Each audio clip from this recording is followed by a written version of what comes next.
person's departure and the other person's succession to the position. In that interregnum, many things can go wrong, which is going to be very difficult to put right. In order to minimize the catastrophe that looms, you're going to deploy someone. How do you know? When you have time to go and search all the files, you have that ready. And so your management succession chart would show who will succeed whom, and whether or not they need training, and if they need training, how long a training do they need? Those who are now ready for the succession, you have a formal management succession chart. There is also an informal management succession chart. Your formal management succession chart should bear some relation to the informal management succession chart. This is where the other aspect of the authority comes from. So that these people must be seen as capable and competent of performing the job as much as the workers in general see them. But Victor, regarding stabilizing the work, if they, for example, they are rotating every month, do you think the work is stable? Oh yes, oh yes.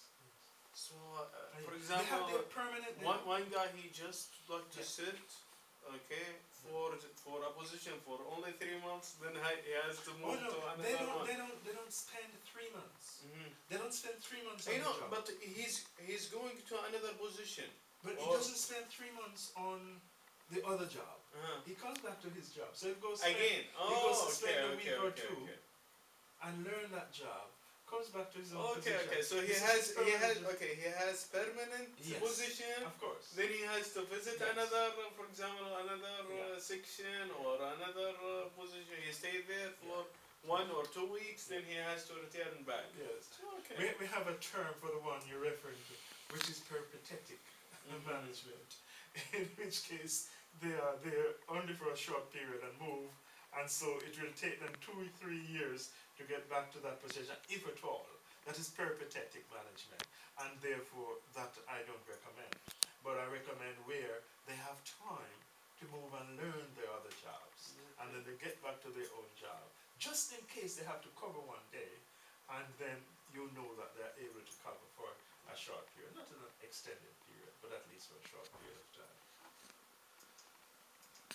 Okay, so I like to give a distinction between efficiency and effectiveness.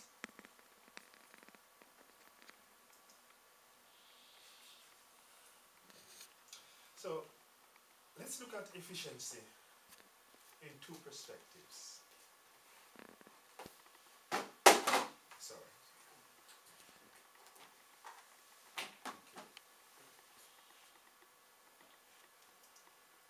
The first of which is the right way of doing things, that is, following established processes and procedures. So this is how we're going to do it. And so you probably refer to your secretaries or your PAs as being efficient, because this is what you expect them to do, and they do as you expect them to do. That is. Second aspect will be, I like to use the term judicious. It's a judicious utilization of resources. So you're going to be as stringent as possible in the utilization of the resources that you have. And so, again, we can think of resources, or the time. Time is included as the resources. You can look at financial resources, and time can be costed, and time must be costed. Number 2 incorporates the notion of effective resource management. I think you must have heard a lot about people talk about productivity gains. And so within the industrial relations arena, then there's some guidance for So that if you give something, for example, if you award a salary increase, then you would expect more output from the team. Yes. So it may be that, and I'll give you an example here, wherein Royal Mail decided to honor the workers' request for wage improvement. Of course they did. But what they did then was to put them in teams. By putting them in teams, they then are responsible for an area. So we're looking at the delivery people. They're responsible for an area. At first, if someone is absent, they cover a particular patch. They have to get an agency worker. Agency worker costs probably 3 times as much as a normal employee.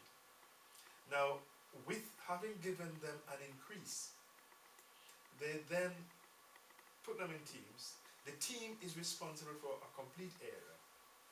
Being responsible for a complete area, it means that they have to cover for their colleagues.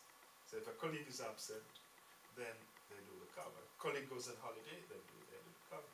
No more agency, and therefore efficiency comes into place. So this is the productivity gains. So the productivity there is where you give something and you get something higher in return.